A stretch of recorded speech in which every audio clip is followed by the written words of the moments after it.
Hello दोस्तों, नमस्कार। मेरा नाम अनुराग, मैं बीएल ग्रुप ऑफ इंस्टीट्यूट में आपका स्वागत करते हैं।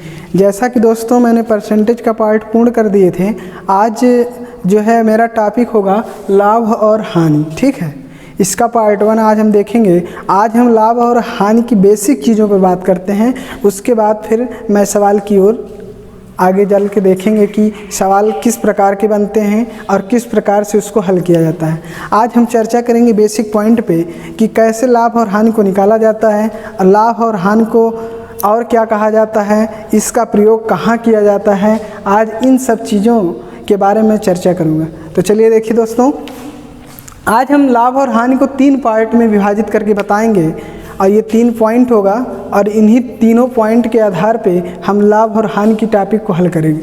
तो चलिए देखिए दोस्तों, फर्स्ट पार्ट, सेकंड पार्ट और थर्ड पार्ट।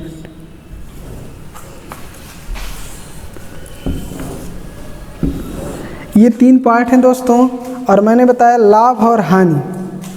लाभ किस कंडीशन में होगा, पहले लाभ निकालेंगे, हम देखेंगे कैसे निकाला जाता है। हानि देखेंगे दोस्तों, फिर खर्च पे आधारित, खर्च पर आधारित।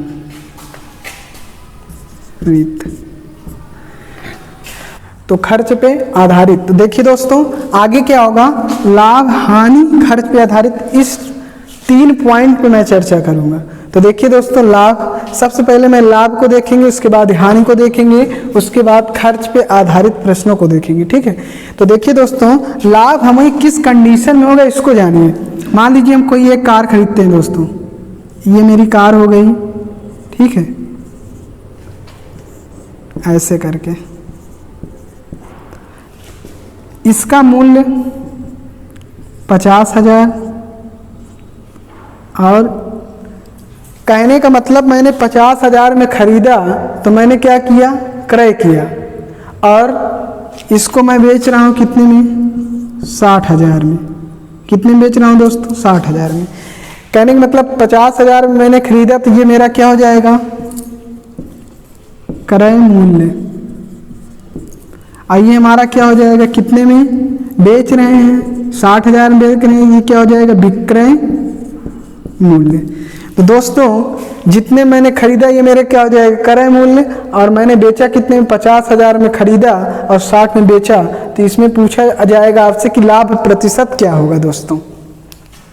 तो लाभ प्रतिशत ज्ञात करने के लिए मैंने आपको बताया कि 50,000 रुपये में मैंने क्रय किया और 60,000 रुपये में उसको मैंने बेचा, तो 50 और 60,000 के बीच में दोस्तों अंतर कितना आया, अंतर कितना आया, 10,000। अब अंतर दोस्तों 10,000 आ गया, तो हमने आपको एक कंडीशन दिखाने चल रहे हैं, उसमें आप देखिएगा, नोट पॉइंट है ये, लाभ हानि हमेशा क्रय पर, लाभ हानि हमेशा क्रय पर आधारित होगा,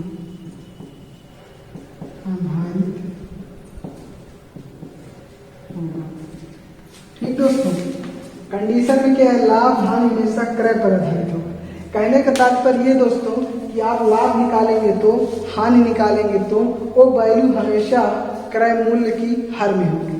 तो देखिए दोस्तों, यहाँ पे लाभ प्रतिशत इक्वल, यहाँ पे दोस्तों क्या है, यहाँ पे लिखिए लाभ प्रतिशत। अब 10,000 कितने अंतर कितना है दोस्तों, 10,000, और हमने बताया लाभ हानि हमेशा क्रय पर आधारित होता है। तो दोस्तों कहने का मतलब कि जो क्रय की वैल्यू होगी वो कहाँ जाएगी, वो आपके हर पार्ट में आएगी।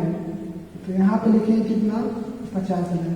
दोस्तों अब आपको क्या निकालना है, लाभ प्रतिशत ज्ञात करना है। और जब मैंने कंडीशन आपको बताया दोस्तों कि प्रतिशत ज्ञात करने के लिए हमेशा क्या करेंगे, 100 से गुणा करेंगे।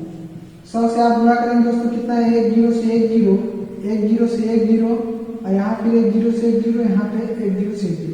5 से भाग करेंगे 100 में कितनी बार जाएगा, 20 बार। दोस्तों 20% लाभ होगा। कितना हुआ दोस्तों? 20% उसको क्या हुआ? लाभ हुआ। आई बात क्लियर होगी दोस्तों? कोई व्यक्ति 50,000 में कोई वस्तु को खरीदता है, 60 में बेचता है, अंतर कितना है दोस्तों? 10,000। लाभ हानि हमेशा क्रय पर आधारित होते हैं, इसलिए हमेशा लाभ निकालेंगे तो, हानि निकालेंगे तो हमेशा क्रय की वैल्यू हर में होगी दोस्तों। तो आप देखिए 1 0 से 1 0, 1 0 से 1 0, 1 0 से 1 0, और यहाँ पर फिर 1 0 से 1 0 कैंसिल कर दिया गया। उसके बाद 5 से 100 में भाग कर देंगे दोस्तों, तो आया कितना? 20% लाभ दोस्तों। अब आपने अभी लाभ देखा, अब आप देखेंगे क्या? हानि। दोस्तों हानि देखिए, मान लीजिए कोई साइकिल है, एक साइकिल बना लीजिए ऐसे, ठीक है, ये साइकिल हो गई, और एक दूसरी साइकिल बनाएंगे आप, ये साइकिल, ठीक है। एक कोई साइकिल है, कोई व्यक्ति 900 रुपए में खरीदता है, 900 रुपए में क्या करता है? क्रय करता है। दोस्तों 900 रुपए में क्या करेगा? क्रय करेगा, और विक्रय 600 में करता है दोस्तों, विक्रय 600 में करता है। दोस्तों आप बताइए कि अगर क्रय 900 रुपए में करता है, विक्रय 600 रुपए में करता है, तो उसको लाभ होगा कि हानि? तो दोस्तों क्या होगा? हानि होगा, क्योंकि 900 रुपए में कोई व्यक्ति साइकिल खरीदेगा और 600 रुपए में दोस्तों उसको बेचेगा, तो उसको क्या होगा? हानि होगी दोस्तों। तो दोस्तों ये देखिए, हमको ज्ञात क्या करना है? हानि प्रतिशत। तो दोस्तों ये बताइए, हमने बताया कि सबसे पहले क्रय और विक्रय मूल्य के अंतर को देखेंगे। तो देखिए दोस्तों, 900 और 600 के बीच में अंतर कितना है दोस्तों? 900 और 600 के बीच में अंतर कितना है? अंतर कितना है? 300 दोस्तों। और हमने बताया कि लाभ हानि हमेशा क्रय पर आधारित होती है दोस्तों। किस पे? क्रय पे। तो कहने का मतलब जो क्रय मूल्य होगा वो कहाँ आएगा? आपके हर में आएगा। और दोस्तों जब प्रतिशत याद करना है तो क्या करेंगे? 100 से गुणा कर देंगे, 1 0 से 1 0, 1 0 से 1 0, और यहाँ जब इससे भाग करेंगे 3.33, 3.3 प्रतिशत हानि। आई बात क्लियर दोस्तों? कहने का मतलब है कि कोई व्यक्ति था 900 रुपए में खरीदा, 600 में बेचा, अंतर कितना निकल के आया? 300। और हमने बताया कि हमेशा लाभ या हानि में जो है क्रय मूल्य हमेशा हर में प्रयोग किया जाएगा। मैंने लिखाया भी कि लाभ हानि हमेशा क्रय पर आधारित होगा, क्रय मूल्य पर आधारित होगा दोस्तों। तो क्रय मूल्य कितना है? 900। 900 क्या करेंगे? हर में लिखेंगे, 1 0 से 1 0, 1 0 से 1 0, और जब 9 को 300 में क्या करेंगे? भाग करेंगे, तो क्या होगा? 33.33 प्रतिशत हानि होगी दोस्तों। क्लियर हो गया कॉन्सेप्ट? ये क्लियर कॉन्सेप्ट हो गया है। अब हम देखेंगे दोस्तों खर्च पे आधारित प्रश्न।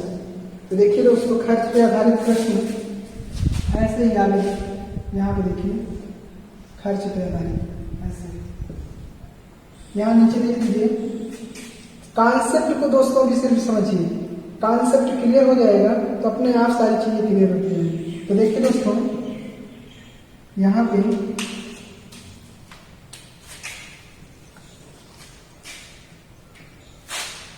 मान लीजिए आप एक घड़ी खरीदते हैं दोस्तों,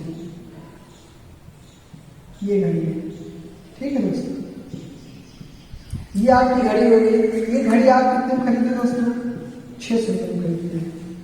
अब दोस्तों इसी घड़ी में ये पट्टा आपको नहीं अच्छा है, आप ये पट्टा टूट गया है, तो आप इस पट्टे को चेंज कराने में कितना पैसा खर्च कर दिए? 200 रुपये दोस्तों। बात समझिए, एक घड़ी खरीदे आप 600 रुपए में, पट्टा आपने इसको चेंज कराया या टूट गया था किसी कारण से, तो आप इसको चेंज कराया तो कितना खर्च कर दिए? इस पे 200 रुपए। फिर दोस्तों ये घड़ी का जो शीशा होता है, ये कांच, ये टूट गया, आप इसमें कितना खर्च कर दिए? 200 दोस्तों।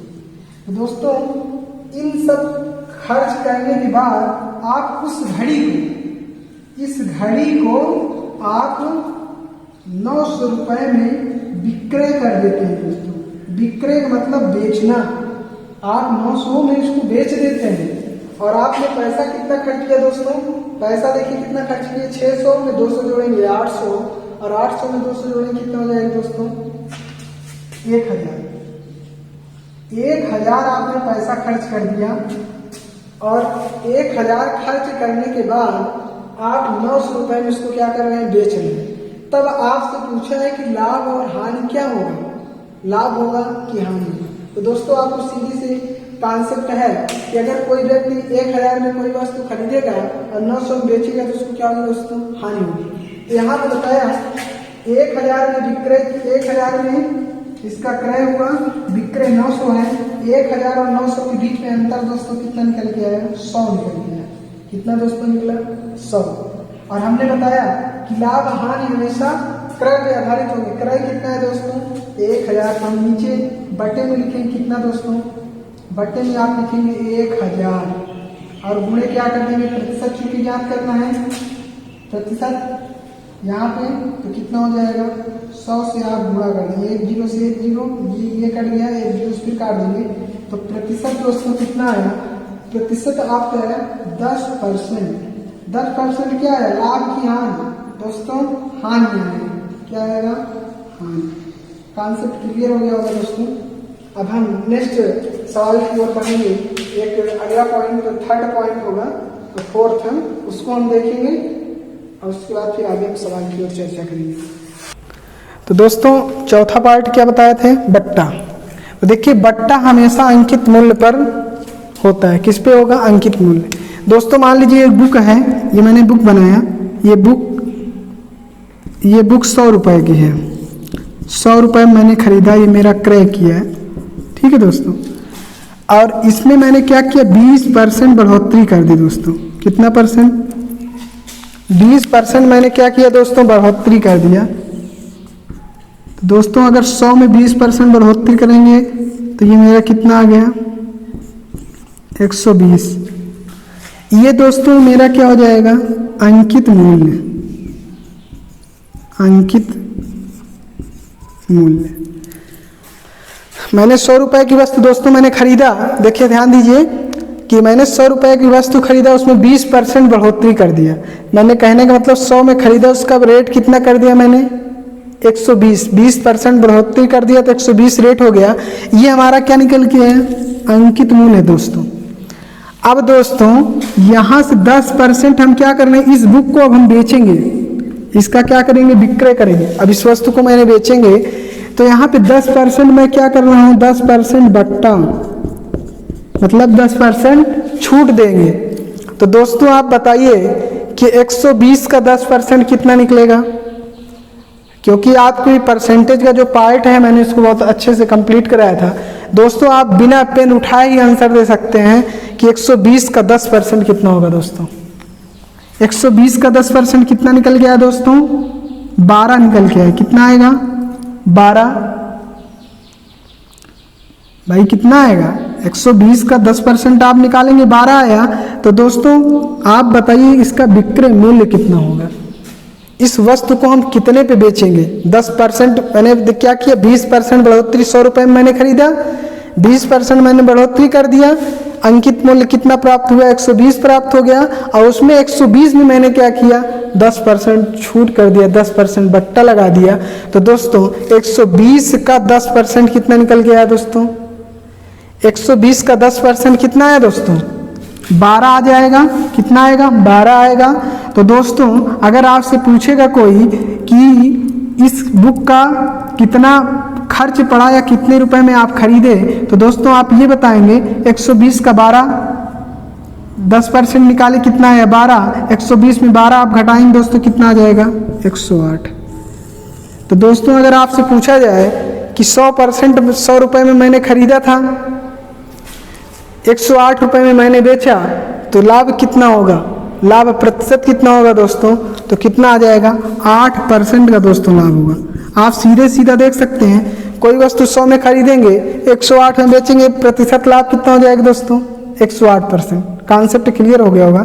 कहने का मतलब कि बट्टा हमेशा अंकित मूल्य पर आधारित होता है। आपने 100 रुपए में खरीदा था, 20% उसमें क्या किए, प्लस कर दिए, वो मेरा क्या हो गया, अंकित मूल्य। कहने का मतलब है MRP जिसे आप कहते हैं, MRP आपका कितना हो जाएगा, 120। उसमें मैंने क्या किया, 10% बट्टा लगा दिया, 10% आपको छूट कर दिया। तो 10% छूट करेंगे तो 120 का 10% कितना है 12, और 120 में आप 12 को घटाएं कितना है दोस्तों 108। इसका मतलब जो बुक 100 रुपये की थी मैंने खरीदा था, उस बुक को मैंने कितने में बेचा 108 रुपये में बेचा। तब आपसे पूछ रहा है प्रतिशत कितना होगा दोस्तों, तो 108 पे जब इसको बेचेंगे दोस्तों तो प्रतिशत कितना निकल के आएगा 8%। 100 में खरीदिए 108 में बेचेंगे, परसेंटेज कितना प्राप्त हुआ 8%। आप डायरेक्ट ही इसको बता सकते हैं, निकालने की ज़रूरत नहीं। अब आप निकालना भी चाहें तो इसको बहुत आसानी से निकाल भी सकते हैं। तो चलिए देखिए दोस्तों, अगला आपका जो है अब सवाल होगा, तो देखिए दोस्तों, काटा, देखिए दोस्तों नेक्स्ट सवाल आपका ये, एक वस्तु 125 रुपये में खरीद कर 137.50 रुपये में बेचते हैं तो लाभ प्रतिशत क्या होगा दोस्तों। तो दोस्तों आपको बताया क्रय, इसे बोलते हैं सीपी कॉस्ट प्राइस, और विक्रय इसे बोलते हैं एसपी, इसे बोलते हैं एसपी सेलिंग प्राइस। दोस्तों क्रय मूल्य आपका कितना है, क्रय मूल्य 125 रुपये, और विक्रय मूल्य कितना है दोस्तों 137.50। दोस्तों देखिए, एक वस्तु 125 रुपये में खरीदा, जो मैंने खरीदा मेरा क्या हो गया क्रय मूल्य, और जो मैंने उस वस्तु को खरीदने के पश्चात उसको बेचा मेरा क्या हो गया विक्रय मूल्य। दोस्तों ये बताइए 125 और 137.50 के बीच में अंतर कितना निकल के आया दोस्तों, अंतर कितना आएगा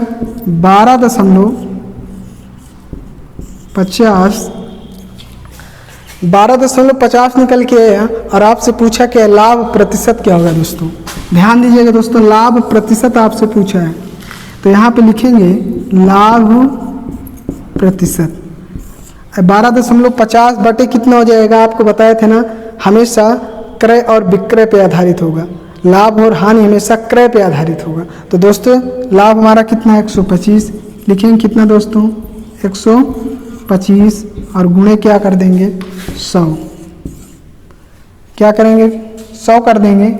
अब दोस्तों इसको आप काटिए, यहाँ पे ये पॉइंट हटाएंगे, नीचे क्या हो जाएगा 2 जीरो बढ़ जाएंगे, ये पॉइंट हटेगा, नीचे क्या हो जाएगा, ध्यान दीजिएगा ये पॉइंट हटा, यहाँ पे नीचे क्या हो जाएगा 2 जीरो बढ़ाएंगे, 1 जीरो से 1 जीरो, 1 जीरो से 1 जीरो क्या हो जाएगा दोस्तों कैंसिल होगा। और उसके बाद क्या करेंगे, इसको आप भाग करेंगे, कितनी बार जाएगा दोस्तों 10 बार जाएगा। 125 में 1250 में भाग करेंगे कितनी बार गया दोस्तों 10। तो लाभ प्रतिशत आपका कितना आ जाएगा 10% लाभ। ये दोस्तों कॉन्सेप्ट क्लियर हो गया होगा। पुनः एक बार आप देख लीजिए, एक वस्तु 125 में आप खरीदते हैं और बेचेंगे कितने पे 137.50 पे आपने बेचा, और आपने क्या ज्ञात करना है लाभ प्रतिशत।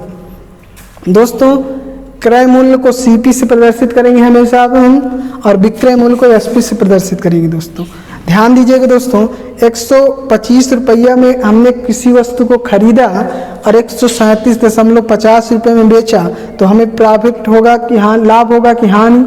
तो लाभ हमारा कितना है 12.50 रुपये हमें रुपए प्राप्त हुए हैं। और आपसे पूछा क्या है दोस्तों लाभ प्रतिशत ज्ञात करिए। तो 12.50 बटे क्या करेंगे 125, और प्रतिशत ज्ञात करने के लिए 100 से गुणा कर देंगे, 1 जीरो से 1 जीरो, 1 जीरो से 1 जीरो, आप 125 को 1250 में भाग कर देंगे, तो दोस्तों कितना आएगा 10% लाभ। तो दोस्तों ये लाभ हानि का जो है पार्ट या भाग 1 है। अब इसके पश्चात हम पार्ट 2 और पार्ट 3 भी देखेंगे दोस्तों, और 4th भी 5 देखेंगे। और उसके पहले जो है इस वीडियो को आप देखिए, लाइक और सब्सक्राइब करिए और कमेंट करिए, और हम कोशिश ये करेंगे कि आपको ये पूरा पार्ट पढ़ाने का, और मैं कोशिश करूँगा और अच्छे प्रश्न लाने की, और अच्छे से जो है आपको पढ़ाने की कोशिश करूँगा, और धीरे धीरे जो है मैं आपके सारे टॉपिक को कवर करेंगे। तो दोस्तों इसी के साथ धन्यवाद, जय हिंद।